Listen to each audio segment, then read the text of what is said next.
ನಮಸ್ಕಾರ ವೀಕ್ಷಕರೇ, ತುಕಾರಾಂ ಮೇಲೆ ತೂಕದ ನಿರೀಕ್ಷೆ ವಿಶೇಷ ಕಾರ್ಯಕ್ರಮಕ್ಕೆ ಸ್ವಾಗತ. ನಾನು ಗುರುಸ್ವಾಮಿ ಹಿರೇಮಠ.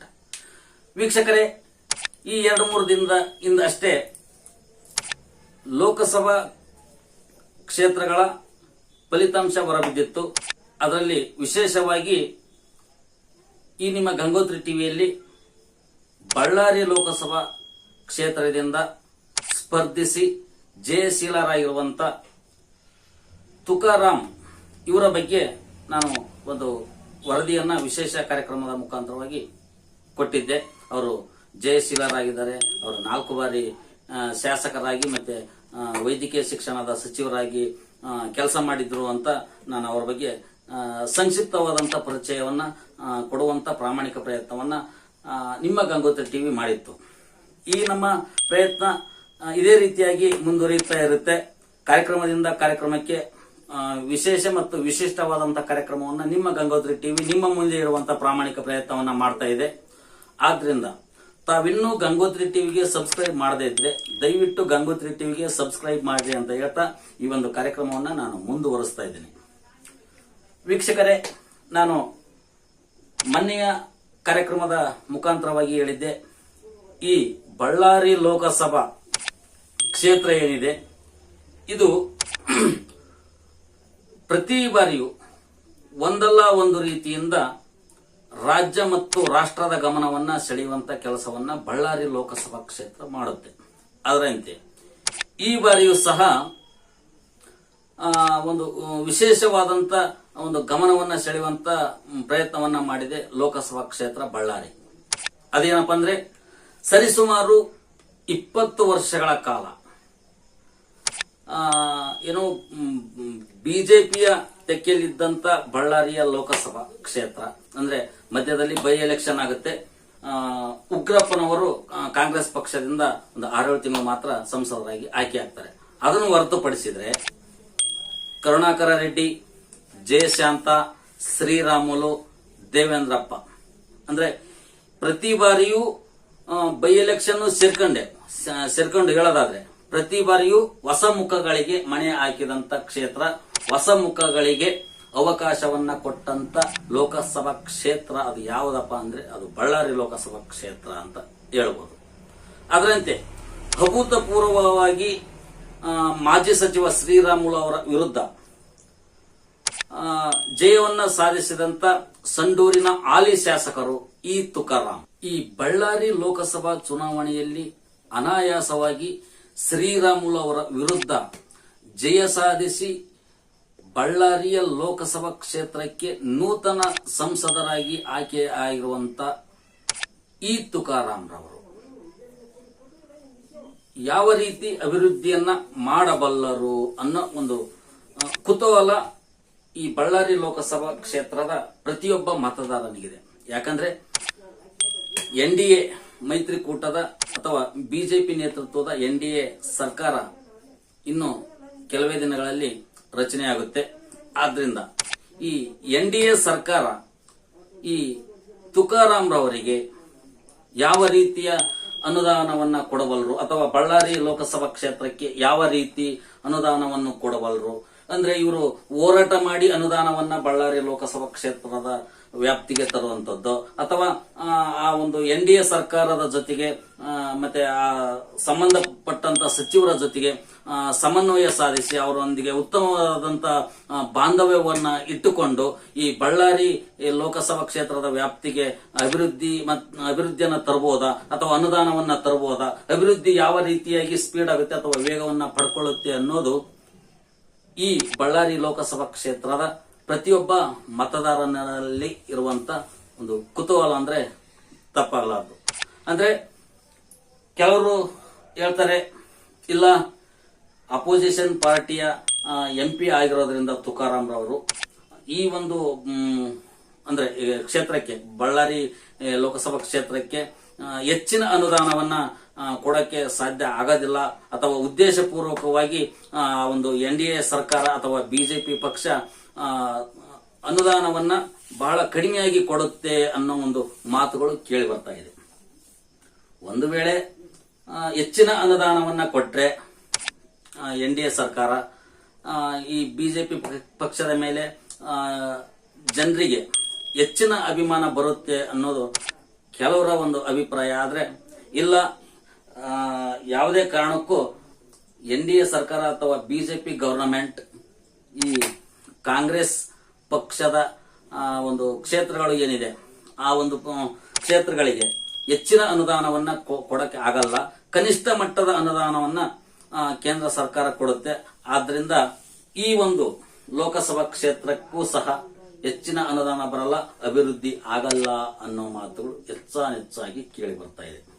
ಸರಿ, ಹಾಗಾದ್ರೆ ಕೇಂದ್ರ ಸರ್ಕಾರ ಅಥವಾ NDA ಸರ್ಕಾರ ಈ ಬಳ್ಳಾರಿಯ ಲೋಕಸಭಾ ವ್ಯಾಪ್ತಿಗೆ ಬರುವಂತ ಪ್ರದೇಶಕ್ಕೆ ಹೆಚ್ಚಿನ ಅನುದಾನವನ್ನು ಕೊಡುತ್ತೋ ಅಥವಾ ಕನಿಷ್ಠ ಅನುದಾನವನ್ನು ಕೊಡುತ್ತೋ, ಈ MP ಅಥವಾ ಸಂಸದರಾಗಿ ಆಯ್ಕೆಯಾದಂತ ತುಕಾರಾಂ ರವರು ಕೇಂದ್ರ ಸರ್ಕಾರದ ಮೇಲೆ ಒತ್ತಡವನ್ನ ಏರಿ ಆಗ್ಲಿ ಅಥವಾ ಹೋರಾಟ ಮಾಡಿ ಆಗ್ಲಿ ಅಥವಾ ಆ ಒಂದು ಸರ್ಕಾರದ ಸಚಿವರ ಜೊತೆಗೆ ಸಮನ್ವಯ ಸಾಧಿಸಿಕೊಂಡು ಒಂದು ಹೆಚ್ಚಿನ ಅನುದಾನವನ್ನ ತರ್ತಾರ ಅಥವಾ ತರೋದಿಲ್ವಾ, ತರಬಹುದಾ ಅನ್ನೋ ಪ್ರಶ್ನೆಗಳು ಪ್ರತಿಯೊಬ್ಬರಲ್ಲಿ ಕಾಡ್ತಾ ಇದೆ.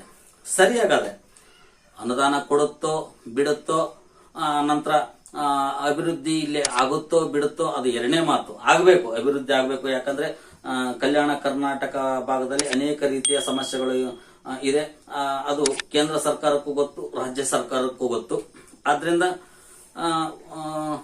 ಈ ಗಂಗೋತ್ರಿ ಟಿವಿ ವತಿಯಿಂದ ವೈಯಕ್ತಿಕವಾಗಿ ಹೇಳೋದಷ್ಟೇ, ತುಕಾರಾಂ ರವರಿಗೆ ನಾವು ಒಂದು ಮನವಿ ಏನಪ್ಪಾ ಅಂದ್ರೆ, ಬಳ್ಳಾರಿ ಲೋಕಸಭಾ ಕ್ಷೇತ್ರದ ವ್ಯಾಪ್ತಿಯ ಜನರ ಪರವಾಗಿ ಹೇಳೋದಾದ್ರೆ, ತುಕಾರಾಂ ರವರೇ, ನೀವು NDA ಸರ್ಕಾರದ ಜೊತೆಗೆ ಹೋರಾಟ ಮಾಡಿ ಹೆಚ್ಚಿನ ಅನುದಾನವನ್ನ ತರ್ತಿರೋ ಅಥವಾ ಸಮನ್ವಯ ಸಾಧಿಸಿ ಹೆಚ್ಚಿನ ಅನುದಾನವನ್ನ ತರ್ತಿರೋ ಅದು ನಮಗೆ ಬೇಕಾಗಿಲ್ಲ.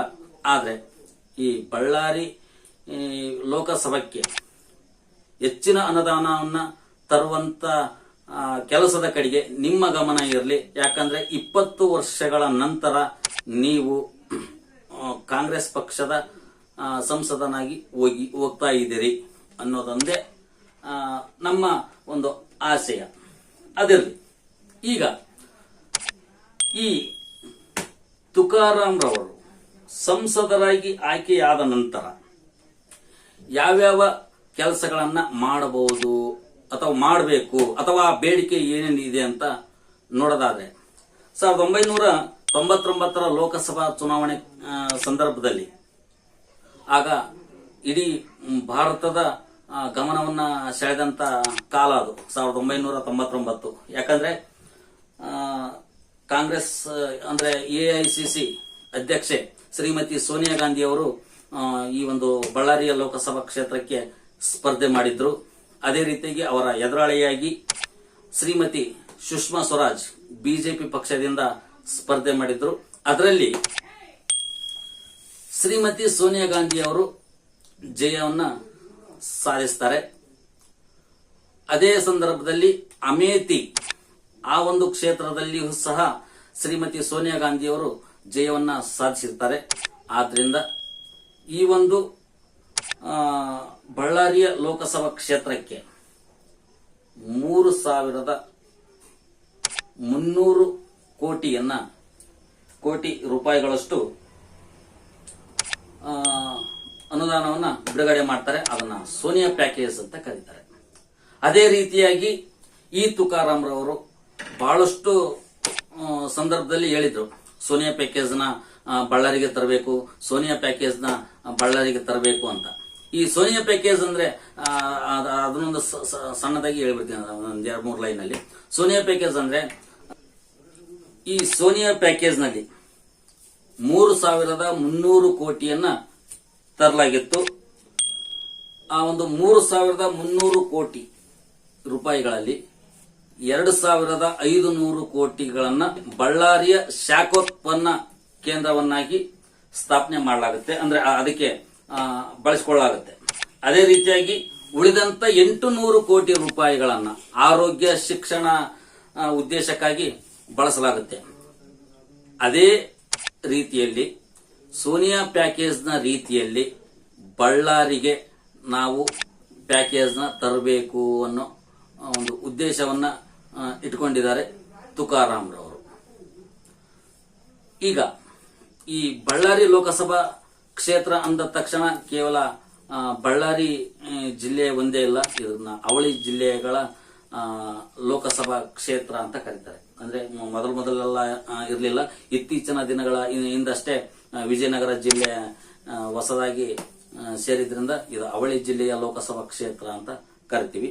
ಅದರಲ್ಲಿ ಬಹುಮುಖ್ಯವಾಗಿ ಬಳ್ಳಾರಿಯ ಜಿಲ್ಲೆಯಲ್ಲಿ ಬಳ್ಳಾರಿ ಜಿಲ್ಲೆಯಲ್ಲಿ ಏನೇನು ಬೇಡಿಕೆಗಳು ಇದೆ ಅನ್ನೋದಾದ್ರೆ ಸಾಕಷ್ಟು ಬೇಡಿಕೆಗಳು ಇದೆ. ಕೆಲವೊಂದಿಷ್ಟು ಕಾರ್ಯಕ್ರಮಗಳು ಅಥವಾ ಅಭಿವೃದ್ಧಿ ಕಾರ್ಯಗಳು ನೆನೆಗುದಿಗೆ ಬಿದ್ದಿದೆ, ಕುಂಠಿತಗೊಂಡಿದೆ. ಅದೇ ರೀತಿಯಾಗಿ ಬಳ್ಳಾರಿ ಜಿಲ್ಲೆಯ ಭಾಗದಲ್ಲಿ ಬಹುಕಾಲದಿಂದ ನೆನೆಗುದಿಗೆ ಬಿದ್ದಿರುವಂತ ವಿಮಾನ ನಿಲ್ದಾಣ ಬಳ್ಳಾರಿಯಲ್ಲಿ ಆಗಬೇಕು ಅನ್ನೋದು ಆ ಒಂದು ಬಳ್ಳಾರಿಯ ಜನರ ಒಂದು ಆಶಯ, ಅದೊಂದು ಬೇಡಿಕೆ ಕೂಡ. ಅದನ್ನು ಸಹ ಈಡೇರಿಸಬೇಕಾಗಿದೆ ಈ ತುಕಾರಾಮ್ರವರು. ಅದೇ ರೀತಿ ಬ್ಯಾಡಗಿ ಮಾದರಿಯಲ್ಲಿ ಮೆಣಸಿನಕಾಯಿಯ ಮಾರುಕಟ್ಟೆಯನ್ನ ಒದಗಿಸಬೇಕು. ಯಾಕಂದ್ರೆ ಗುಂಟೂರು ಕಾಯಿ ಅಂತ ತಮಗೆಲ್ಲ ಗೊತ್ತಿರಬಹುದು. ಆ ಗುಂಟೂರು ಕಾಯಿ ಬ್ಯಾಡಗಿಗೆ ಬರುತ್ತೆ, ಬಹಳಷ್ಟು ದೂರ ಆಗಿರೋದ್ರಿಂದ ಟ್ರಾನ್ಸ್ಪೋರ್ಟ್ ಚಾರ್ಜು ಅದು ಇದು ಅಂತೇಳಿ ತುಂಬಾ ರೈತರಿಗೆ ತೊಂದರೆ ಆಗ್ತಿದೆ. ಹಂಗಾಗಿ ಈ ಬಳ್ಳಾರಿ ವ್ಯಾಪ್ತಿಯಲ್ಲಿ ಈ ಬ್ಯಾಡಗಿಯ ಮಾದರಿಯಲ್ಲೇ ಈ ಮೆಣಸಿನಕಾಯಿಯ ಒಂದು ಏನು ವ್ಯಾಪಾರಕ್ಕೆ ಒಂದು ಉತ್ತಮವಾದಂತಹ ವ್ಯವಸ್ಥೆ ಕಲ್ಪಿಸಬೇಕು ಅನ್ನೋದು ಇಲ್ಲಿನ ಅಂದ್ರೆ ಬಳ್ಳಾರಿ ಭಾಗದ ಜನರ ಬೇಡಿಕೆಯಾಗಿದೆ. ಅದರಂತೆ ಚುನಾವಣೆಯ ಸಂದರ್ಭದಲ್ಲಿ ಈ ತುಕಾರಾಮ್ರವರು ಕೆಲವೊಂದಿಷ್ಟು ಭರವಸೆಗಳನ್ನ ನೀಡಿದ್ರು. ಅಂದ್ರೆ ಜೀನ್ಸ್ ಉದ್ಯಮ ಏನಿದೆ, ಈ ಒಂದು ಜೀನ್ಸ್ ಉದ್ಯಮದ ಒಂದು ಉದ್ದೇಶದಿಂದಲೂ ಸಹ ಅಥವಾ ಜೀನ್ಸ್ ಉದ್ಯಮದ ಕಾರಣದಿಂದಲೂ ಸಹ ಈ ಬಳ್ಳಾರಿ ರಾಷ್ಟ್ರ ಮಟ್ಟದಲ್ಲಿ ಹೆಸರನ್ನ ಪಡ್ಕೊಂಡಿದೆ. ಆದ್ರಿಂದ ಆ ಒಂದು ಜೀನ್ಸ್ ಉದ್ಯಮಕ್ಕೆ ಕಾಯಕಲ್ಪವನ್ನ ಕಲ್ಪಿಸಿ ಕೊಡಬೇಕು ಅನ್ನೋದು ಬಳ್ಳಾರಿ ಜನರ ಬೇಡಿಕೆಯಾಗಿದೆ. ಅದೇ ರೀತಿಯಾಗಿ ಈ ಸಂಡೂರು, ಕುಡಿತಿನಿ, ಬಳ್ಳಾರಿ ಸುತ್ತಮುತ್ತ ಇರುವಂತ ಅನೇಕ ಕಾರ್ಖಾನೆಗಳಿದೆ. JSW, RPCL, ಬೇರೆ ಬೇರೆ ಎಲ್ಲ ಇದೆ. ಯಾವುದು ಕುಡಿತಿನಿಯ ಶಾಖೋತ್ಪನ್ನ ಕೇಂದ್ರ, ಇನ್ನುಳಿದಂತ ಸಾಕಷ್ಟು ಕಾರ್ಖಾನೆಗಳಿದೆ. ಆ ಕಾರ್ಖಾನೆಗಳಿಂದ ಆಗುವಂತ ಪರಿಸರ ಮಾಲಿನ್ಯವನ್ನ ಕಂಟ್ರೋಲ್ ಮಾಡಬೇಕು ಅಥವಾ ನಿಯಂತ್ರಣ ಮಾಡಬೇಕು. ಆ ನಂತರ ಆ ಒಂದು ಪರಿಸರ ಮಾಲಿನ್ಯದಿಂದ ಆ ಭಾಗದ ಜನರಿಗೆ ಅಂದ್ರೆ ಬಳ್ಳಾರಿ ಭಾಗದ ಜನರಿಗೆ ಒಂದು ವ್ಯವಸ್ಥೆಯನ್ನ ಮಾಡಬೇಕು ಅಥವಾ ಅವರಿಗೆ ಒಂದು ಪರಿಹಾರವನ್ನ ನೀಡಬೇಕು ಅನ್ನೋದು ಮತ್ತೊಂದು ಬೇಡಿಕೆಯಾಗಿದೆ. ತಮಗೆಲ್ಲ ಗೊತ್ತಿರಬಹುದು, ಬಳ್ಳಾರಿಗೆ ಹೋಗುವಾಗ ಅಂದ್ರೆ ಹೊಸಪೇಟೆ ಭಾಗದಿಂದ ಬಳ್ಳಾರಿಗೆ ಹೋಗುವಾಗ ಅಥವಾ ಬಳ್ಳಾರಿಯಿಂದ ಹೊಸಪೇಟೆ ಭಾಗಕ್ಕೆ ಬರುವಾಗ ಒಂದು ಬಹುಮುಖ್ಯವಾದಂತ ಒಂದು ಸಮಸ್ಯೆ ಕಾಡುತ್ತೆ ಆ ಪ್ರಯಾಣದಲ್ಲಿ. ಏನಪ್ಪಾ ಅಂದ್ರೆ ಸುಧಾ ಕ್ರಾಸ್ ಅಥವಾ ರೇಡಿಯೋ ಪಾರ್ಕ್ ಅಂತ ತಾವೆಲ್ಲ ಕೇಳಿರ್ತೀರಿ ಅಥವಾ ನೋಡಿರ್ತೀರಿ, ಸಾಕಷ್ಟು ಜನ ನೋಡಿದಿರಿ. ಅಲ್ಲಿ ನಾವು ಇನ್ನೇನು ಎಂಟ್ರಿ ಆಗಬೇಕು ಬಳ್ಳಾರಿಗೆ ಎಂಟ್ರಿ ಆಗುವಾಗ ಒಂದು ಟ್ರೈನ್ ಬರುತ್ತೆ. ಸರಿ ಸುಮಾರು 2-3 ಕಿಲೋಮೀಟರ್ಗಳಷ್ಟು ವೆಹಿಕಲ್ಸ್ಗಳು ನಿಂತಿರುತ್ತೆ. ಇವನ್ ಆಂಬುಲೆನ್ಸ್ ಆಗಿರ್ಬೋದು, ಆನಂತರ ಫೈರ್ ಇಂಜಿನ್ ಆಗಿರ್ಬೋದು, ಇನ್ನುಳಿದಂತ ಯಾವುದೇ ಒಂದು ತುರ್ತು ವಾಹನಗಳಿಗೂ ಸಹ ಅಲ್ಲಿ ಅವಕಾಶ ಇಲ್ದಂಗಾಗುತ್ತೆ. ಅದಕ್ಕೋಸ್ಕರ ಅಲ್ಲಿ ಮೇಲ್ಸೇತುವೆಯನ್ನ ಮಾಡಬೇಕು ಅನ್ನೋದು ಇದು ಬಹಳ ದಿನದ ಮತ್ತು ಬಹಳ ಜನರ ಒಂದು ಬೇಡಿಕೆಯಾಗಿದೆ. ಇದನ್ನು ಮಾಡಿದ್ರೆ ಬಹಳಷ್ಟು ಜನರಿಗೆ ಅನುಕೂಲ ಆಗುತ್ತೆ. ಈ ತುಕಾರಾಮ್ರವರು ಇದನ್ನ ಗಮನದಲ್ಲಿ ಇಟ್ಕೊಂಡ್ರೆ ತುಂಬಾ ಉತ್ತಮ ಆಗುತ್ತೆ ಅಂತ ನಮ್ಮ ಅಭಿಪ್ರಾಯ.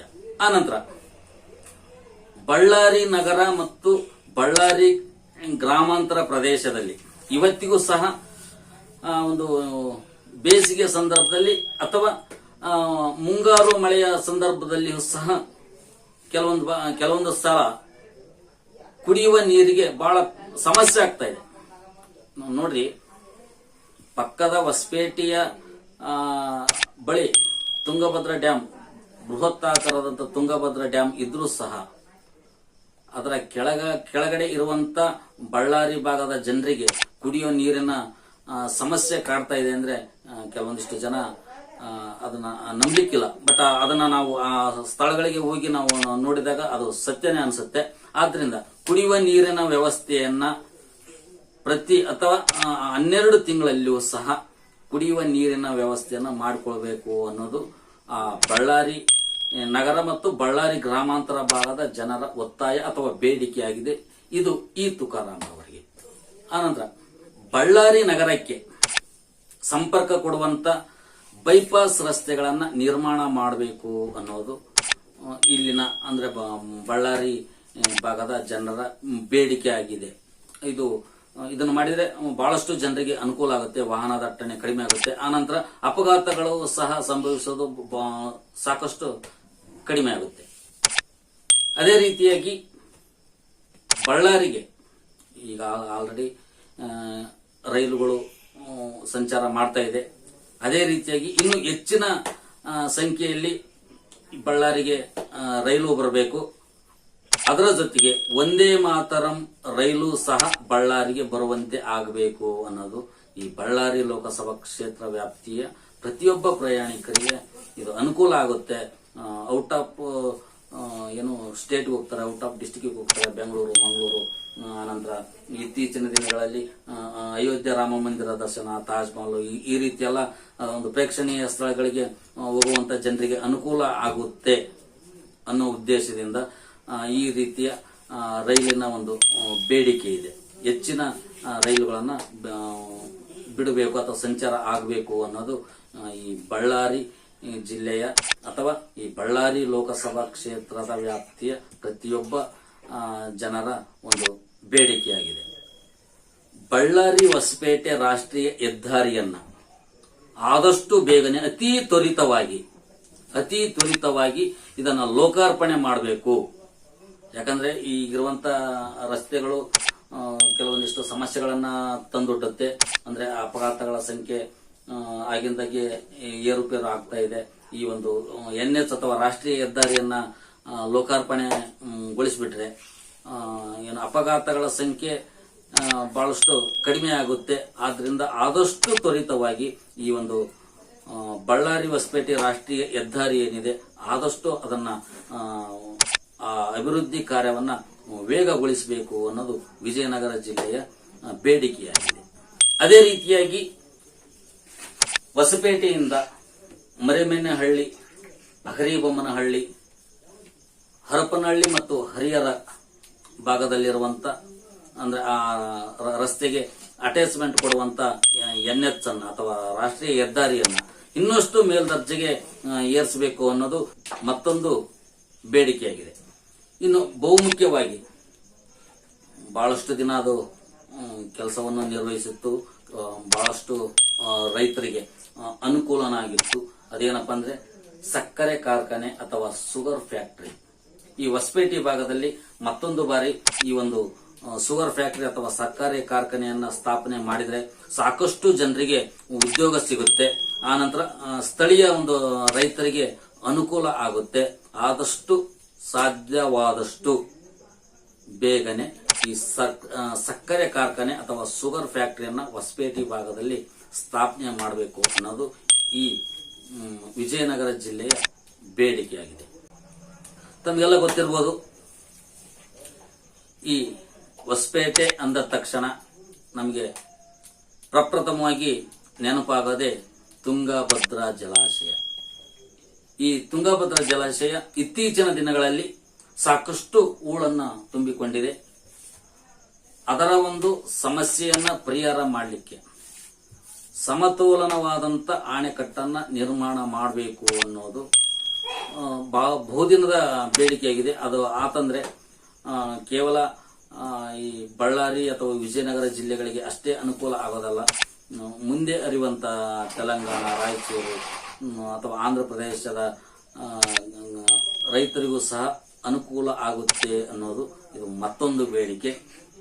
ಈ ಒಂದು ತುಂಗಭದ್ರಾ ಅಣೆಕಟ್ಟಿನ ಬಗ್ಗೆ ಕೇವಲ ನಾವು ನೀವು ಅಷ್ಟೇ ಅಲ್ಲ, ಇದಕ್ಕೆ ಸಂಬಂಧಿಸಿದಂತ ಜನಪ್ರತಿನಿಧಿಗಳು ಮತ್ತು ಅಧಿಕಾರಿಗಳು ಸಹ ಈ ತುಂಗಭದ್ರಾ ಅಣೆಕಟ್ಟಿನ ಬಗ್ಗೆ ವಿಶೇಷವಾದಂತ ಕಾಳಜಿಯನ್ನು ವಹಿಸಬೇಕು. ಅದೇ ರೀತಿಯಾಗಿ ಸಂಸದರಾಗಿ ಆಯ್ಕೆಯಾಗಿರುವಂತ ಈ ತುಕಾರಾಮ್ರವರು ಆ ಸಮತೋಲನ ಅಣೆಕಟ್ಟಿನ ಬಗ್ಗೆ ಸರ್ಕಾರದ ಬಗ್ಗೆ ಚರ್ಚಿಸಿ ಆ ಒಂದು ಸಮತೋಲನ ಅಣೆಕಟ್ಟಿನ ಬಗ್ಗೆ ವಿಶೇಷ ಕಾಳಜಿಯನ್ನು ವಹಿಸಬೇಕು ಅನ್ನೋದು ಮತ್ತೊಂದು ಬೇಡಿಕೆಯಾಗಿದೆ. ಕೇಂದ್ರ ಸರ್ಕಾರದ ಸಮನ್ವಯವನ್ನು ಸಾಧಿಸಿ ಈ ಒಂದು ಅಂತಾರಾಷ್ಟ್ರೀಯ ಪ್ರವಾಸ ತಾಣ ಹಂಪಿಯ ಬಗ್ಗೆ ವಿಶೇಷ ಕಾಳಜಿಯನ್ನು ವಹಿಸಬೇಕು ಅನ್ನೋದು ಈ ವಿಜಯನಗರ ಜಿಲ್ಲೆಯ ಮತ್ತೊಂದು ಬೇಡಿಕೆಯಾಗಿದೆ. ಆನಂತರ ಇದಕ್ಕಿಂತ ಮುಂಚಿತವಾಗಿ ನಾನು ಹೇಳಿದೆ, ಅದು ಏನಪ್ಪ ಅಂದ್ರೆ ತುಂಗಭದ್ರಾ ಜಲಾಶಯ, ರಾಯ ಬಸವ ಕಾಲುವೆಗಳಿಗೆ ಹೆಚ್ಚಿನ ನೀರನ್ನ ಹರಿಸುವಲ್ಲಿ ಒಂದು ಗಮನವನ್ನು ಹರಿಸಬೇಕು ಮತ್ತೆ ಅದರ ಬಗ್ಗೆ ಕಾಳಜಿಯನ್ನು ವಹಿಸಬೇಕು ಅನ್ನೋದು. ಹೊಸಪೇಟೆ ರೈಲು ನಿಲ್ದಾಣದ ಬಗ್ಗೆ ಅಥವಾ ರೈಲು ನಿಲ್ದಾಣದ ವಿಸ್ತರಣೆ ಬಗ್ಗೆ 2 ಪ್ಲಾಟ್ಫಾರಂ ನಿರ್ಮಾಣ ಮಾಡಬೇಕು. ಅನಂತರ ಫಿಟ್ ಲೈನ್ ನಿರ್ಮಾಣವನ್ನು ಸಹ ಮಾಡಬೇಕಾಗಿದೆ. ಆನಂತರ ಕಾರಿಗನೂರು ಬಳಿ ಗೂಡ್ಸ್ ಗಾಡಿಗಳ ನಿಲ್ದಾಣವನ್ನ ಪ್ರಾರಂಭ ಮಾಡಬೇಕು ರೈಲು ನಿಲ್ದಾಣದಲ್ಲಿ ಅಂತ ಇದೊಂದು ಮತ್ತೊಂದು ಬೇಡಿಕೆಯಾಗಿದೆ. ನಾನು ಈ ಮೊದಲೇ ಹೇಳಿದಂತೆ ಅಂದ್ರೆ ಹೊಸಪೇಟೆಯಿಂದ ಬಳ್ಳಾರಿಗೆ ಹೋಗುವಾಗ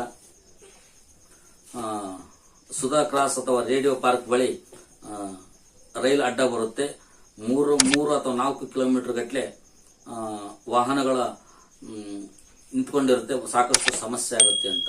ಅದೇ ರೀತಿಯಾಗಿ ಮತ್ತೊಂದು ಸಮಸ್ಯೆ ಇದೇ ಹೊಸಪೇಟೆ ಅಥವಾ ವಿಜಯನಗರದಲ್ಲಿದೆ.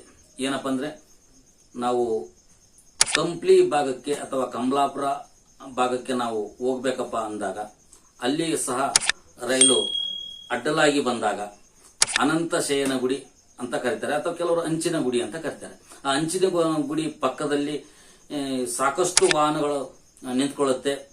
ಪ್ರಯಾಣಿಕರಿಗೆ ಬಹಳ ಅಂದ್ರೆ ಬಹಳ ತೊಂದರೆ ಆಗುತ್ತೆ. ಅಲ್ಲಿ ಕೂಡ ಮೇಲ್ಸೇತುವೆಯನ್ನ ಮಾಡಬೇಕು ಅನ್ನೋದು ಈ ಒಂದು ಸ್ಥಳೀಯ ಬೇಡಿಕೆಯಾಗಿದೆ. ಇದನ್ನ ಮಾಡಿದ್ರೆ ಬಹಳಷ್ಟು ಜನರಿಗೆ ಅನುಕೂಲ ಆಗುತ್ತೆ. ಈ ತುಕಾರಾಮ್ರವರು ಈ ಒಂದು ಸಮಸ್ಯೆಗೆ ಅಥವಾ ಈ ಒಂದು ಬೇಡಿಕೆಗೆ ಯಾವ ರೀತಿ ಸ್ಪಂದಿಸ್ತಾರೆ ಅನ್ನೋದನ್ನ ಕಾದು ನೋಡಬೇಕು. ಇದೇ ವಿಚಾರಕ್ಕೆ ಸಂಬಂಧಿಸಿದಂತೆ ಅಗ್ರಿಬೊಮ್ಮನಹಳ್ಳಿಯಲ್ಲಿಯೂ ಸಹ ಮೇಲ್ಸೇತುವೆಯನ್ನ ಸ್ಥಾಪಿಸಬೇಕು. ಅಂದ್ರೆ ಈ ಕೊಟ್ಟೂರು ಭಾಗಕ್ಕೆ ಹೋಗುವಂತ ಜನರಿಗೆ ಆಗಲಿ ಅಥವಾ ಹರಪನಹಳ್ಳಿಯಿಂದ ಹೊಸಪೇಟೆಗೆ ಹೋಗುವಂತ ಜನರಿಗೆ ಆಗಲಿ ಇದೇ ರೀತಿಯಾಗಿ ರೈಲು ಅಡ್ಡಲಾಗಿ ಬಂದಾಗ ಬಹಳಷ್ಟು ಸಮಸ್ಯೆ ಆಗುತ್ತೆ. ಅಂಡರ್ ಪಾಸಿಂಗ್ ಮಾಡಬೇಕು ಅಥವಾ ಅಂಡರ್ ಗ್ರೌಂಡ್ ಮಾಡಬೇಕು ಅಥವಾ ಮೇಲ್ಸೇತುವೆಯನ್ನ ಮಾಡಬೇಕು. ವಾಹನ ದಟ್ಟಣೆಯನ್ನ ಸಾಧ್ಯವಾದಷ್ಟು ಕಡಿಮೆ ಮಾಡಬೇಕು. ಇದಕ್ಕೆ ಸಂಬಂಧಿಸಿದಂತೆ ಅನೇಕ ಜನ ಪ್ರಗತಿಪರರು, ಕನ್ನಡ ಪರ ಸಂಘಟನೆಗಳು, ವಿವಿಧ ಮಠಾಧೀಶರು ಸಹ ಇದರ ಬಗ್ಗೆ ಸಾಕಷ್ಟು ಹೋರಾಟಗಳನ್ನ ಆನಂತರ ಸರ್ಕಾರದ ಗಮನವನ್ನು ಸೆಳೆಯುವಂತ ಕೆಲಸವನ್ನು ಸಹ ಮಾಡಿದ್ದೇವೆ. ಆದ್ರೆ ಅವರ ಹೋರಾಟಕ್ಕೆ ಇನ್ನೂ ಯಾವುದೇ ರೀತಿಯ ಪ್ರತಿಫಲ ಸಿಕ್ಕಿಲ್ಲ.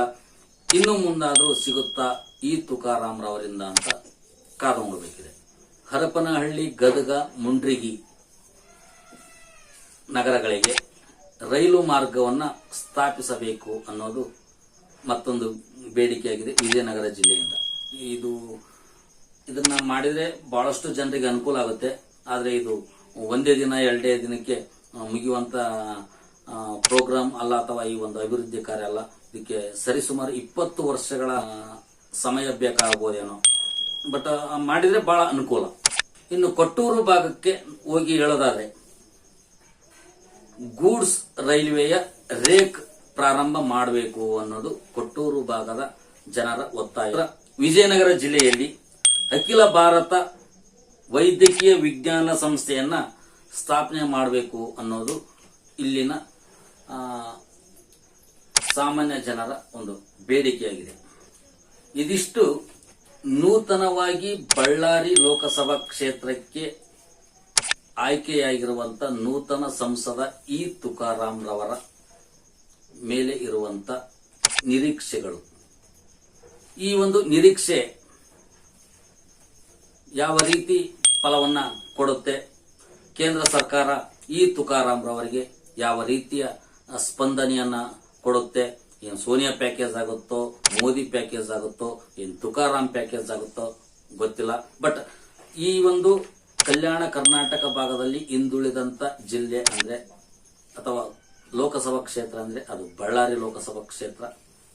ಅದಕ್ಕೋಸ್ಕರ ಯಾವುದೇ ಸರ್ಕಾರ ಆಗಿರ್ಬೋದು, ಈ ಕಲ್ಯಾಣ ಕರ್ನಾಟಕದ ಭಾಗಕ್ಕೆ ಸಂಬಂಧಿಸಿದಂತ ಯಾವುದೇ ಜಿಲ್ಲೆಗಳು ಇದ್ರೂ ಅದಕ್ಕೆ ಹೆಚ್ಚಿನ ಪ್ಯಾಕೇಜ್ ಅನ್ನ ಅಥವಾ ಹೆಚ್ಚಿನ ಅನುದಾನವನ್ನ ಕೊಟ್ಟು ಈ ಒಂದು ಭಾಗವನ್ನ ಅಭಿವೃದ್ಧಿ ಮಾಡಬೇಕು ಅನ್ನೋದು ಗಂಗೋತ್ರಿ ಟಿವಿಯ ಆಶಯವಾಗಿದೆ. ನೂತನವಾಗಿ ಆಯ್ಕೆಯಾಗಿರುವಂತ ತುಕಾರಾಮ್ ರವರಿಗೆ ಗಂಗೋತ್ರಿ ಟಿವಿಯ ಒಂದು ಆಶಯ ಏನಪ್ಪಾ ಅಂದ್ರೆ, ಈ ಬಳ್ಳಾರಿ ಮತ್ತು ವಿಜಯನಗರ ಭಾಗಗಳಲ್ಲಿ ಅನೇಕ ರೀತಿಯ ಕಾರ್ಖಾನೆಗಳು ಇದೆ. ಆ ಕಾರ್ಖಾನೆಗಳಲ್ಲಿ ನಮ್ಮ ಸ್ಥಳೀಯ ಕನ್ನಡಿಗರಿಗೆ ಅಥವಾ ಸ್ಥಳೀಯರಿಗೆ ಉದ್ಯೋಗ ಲಭಿಸದೇ ಇರೋದು ಒಂದು ಪ್ರಮುಖವಾದಂತಹ ಸಮಸ್ಯೆ ಆಗಿದೆ. ಅದರ ಒಂದು ಸಮಸ್ಯೆ ಕಡೆಗೆ ಗಮನ ಹರಿಸಿ ಸ್ಥಳೀಯ ಯುವಕರಿಗೆ ಅಥವಾ ನಮ್ಮ ಕನ್ನಡಿಗರಿಗೆ ಹೆಚ್ಚಿನ ಉದ್ಯೋಗ ಸಿಗುವಂತೆ ಒಂದು ಗಮನ ಹರಿಸಬೇಕು ಅನ್ನೋದು ನಮ್ಮ ಗಂಗೋತ್ರಿ ಟಿವಿಯ ಆಶಯ. ನೋಡಿದ್ರಲ್ಲ ವೀಕ್ಷಕರೇ, ಇದಿಷ್ಟು ಈ ತುಕಾರಾಮ್ ರವರ ಮೇಲೆ ಇಟ್ಟು ನಮ್ಮ ಈ ಪ್ರಯತ್ನ ನಿಮಗೆ ಇಷ್ಟವಾದರೆ ದಯವಿಟ್ಟು ಗಂಗೋತ್ರಿ ಟಿವಿಗೆ ಸಬ್ಸ್ಕ್ರೈಬ್ ಮಾಡಿ ಮತ್ತು ಈ ವಿಡಿಯೋ ತಮಗೆ ಇಷ್ಟವಾದರೆ ದಯವಿಟ್ಟು ಲೈಕ್ ಮಾಡಿ ಮತ್ತು ಶೇರ್ ಮಾಡಿ ಅಂತ ಹೇಳ್ತಾ ಈ ಒಂದು ವಿಶೇಷ ಕಾರ್ಯಕ್ರಮ ತುಕಾರಾಮ್ ಮೇಲೆ ತೂಕದ ನಿರೀಕ್ಷೆ ಈ ಕಾರ್ಯಕ್ರಮವನ್ನ ಇಲ್ಲಿಗೆ ಮುಗಿಸ್ತಾ ಇದ್ದೀನಿ. ಜೈ ಜವಾನ್, ಜೈ ಕಿಸಾನ್, ಜೈ ಭಾರತ ಮಾತಾ.